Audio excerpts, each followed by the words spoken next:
Ei. Jos 2 vuotta sitten jos 10 venettä, tuleeko edes 10 venettä? En muodossa Suomi uutta, mä vähän veikkaan. Pienveneet tulee paljon enemmän kuin kirkkovenettä. On, kyllä ne iskee. No, mutta on siinä eroa vielä. On jo veneen mitään eroa.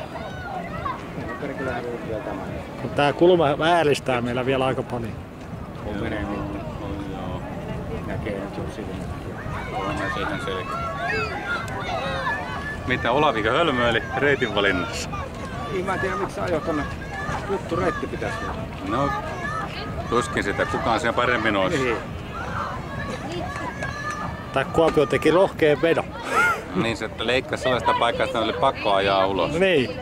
Se on mahdollista kyllä. On siinä selkeä erohan se. On. Mutta kyllä on Kuopiokin tattis. Kato mistä niitä aidot ottaa kiinni. Tosta rinnalta. Ihan keskestä kiinni.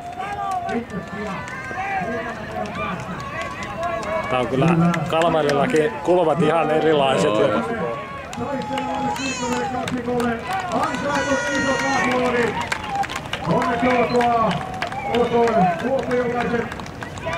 Hyvä tehty pöytäykset siellä Kalmarisilla.